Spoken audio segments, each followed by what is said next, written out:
السلام عليكم اخواتي، نتمنىكم تكونوا بخير وعلى خير. اليوم جيت نوريكم واحد الطريقه باش كنزول الطبايع ديال الزيت من فوق من شي زيف او لا يعني شي حاجه طلعت لكم على قطره ديال الزيت. انا عندي هذا واحد الزيف اللي فيه طبعه كبيره ديال الزيت. غنزولها بواحد المكون اللي هو متواجد في اي بيت، اللي هو الصابون البلدي. هنايا جبت الصابون البلدي، غنوريكم الطريقه كيفاش كنزولها. يعني كما شفتوا الطبعه، نتمنى انها تكون واضحه لكم.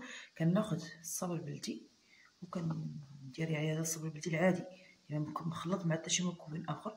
كنحاول كنابليكها مزيان، كنحطها ونخليها واحد شويه عاد كنصبرها واحد الصبينه عاديه غير باليد.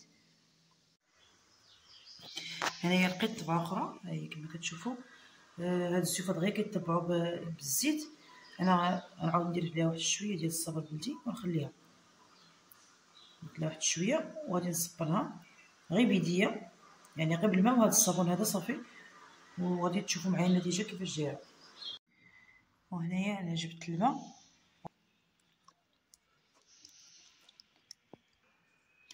هانتوما كما كتشوفوا راه الطبعه مشات. انا غادي ندير ليه المصلوح باش دغيا ينشف معايا ونوريكم كيفاش داير من بعد ما غادي نشفو.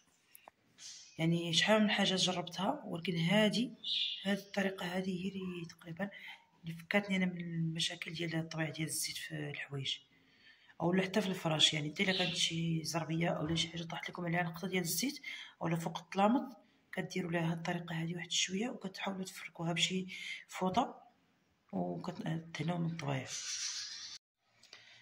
ايوا هانتوما اخوتي، هو فاش من بعد ما نشف والله العظيم ما فيه حتى طبعه مازال ديال الزيت نهائيا. جربوا معايا غير هاد الطريقه اللي قلت لكم ديال الصابون البلدي، راه ما تخافوا منها حتى شي حاجه. راه حتى الثوب ما كتخسروا ما والو، ما كتحافظ عليه. هذا الثوب الكريب راه هو حساس اصلا لاي ماده هذا دسمه كيكون حساس. راه زوينه الطريقه اللي درت لكم، تبعوها ان شاء الله. نتمنى طرق الاعجاب ديالكم.